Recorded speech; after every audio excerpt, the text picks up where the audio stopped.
Big boss Malayalam season 6ൻ്റെ നാളത്തെ ഒരു ഗംഭീര പ്രൊമോ പുറത്തു വന്നിട്ടുണ്ട്. നിങ്ങൾ ആദ്യമായിട്ടാണ് ഈ ചാനൽ കാണുന്നതെങ്കിൽ സബ്സ്ക്രൈബ് ചെയ്യാൻ മറക്കല്ലേ. മത്സരാർത്ഥികളെല്ലാം തുടക്കത്തിൽ തന്നെ നല്ല കൂട്ടയടിയാണ് നടത്തുന്നത്.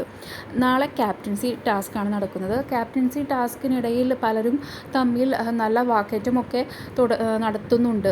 അതായത് ക്യാപ്റ്റൻസി എന്നത് നല്ലൊരു പവറുള്ള ഇതാണല്ലോ, അതിന് പവർ റൂമുമുണ്ട്.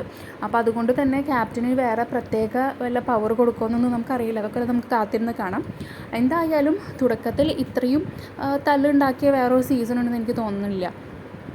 എന്തായാലും എല്ലാവരും ഒന്ന് മുൻകൂട്ടി എല്ലാം കണ്ടിട്ട് തന്നെയാണ് അകത്തേക്ക് വന്നത്. രണ്ടും കൽപ്പിച്ച് തന്നെയാണെന്ന് വേണമെങ്കിൽ നമുക്ക് പറയാം. കാരണം ഇത്രയും പെട്ടെന്ന് എന്തായാലും ഒരു ബിഗ് ബോസിലും അടി നടന്നിട്ടില്ല. ഇവരെന്തായാലും ഓണവില്ലി കളിക്കാനല്ല അകത്തേക്ക് വന്നതെന്ന് നമുക്ക് ഈ ഒരു പ്രൊമോ കാണുമ്പോൾ തന്നെ ആവുന്നുണ്ട്. തല്ലുണ്ടാക്കിക്കൊണ്ട് തന്നെ എങ്ങനെയും മാക്സിമം 100 ദിവസം പിടിച്ചു നിൽക്കാനാണ് ഇവർ ഓരോരുത്തരും ശ്രമിക്കുന്നത്.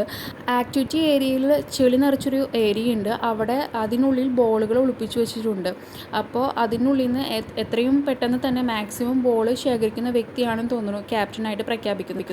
റിതീഷും അസീർ റോക്കിയും ഒക്കെ ആയിട്ട് നല്ലോണം വാക്പോര് നടക്കുന്നുണ്ട്. നിങ്ങളുടെ അഭിപ്രായം കമൻറ്റായി രേഖപ്പെടുത്താൻ മറക്കല്ലേ. കൂടുതൽ ലൈവ് അപ്ഡേറ്റ്സിനായി ചാനൽ സബ്സ്ക്രൈബ് ചെയ്യൂ.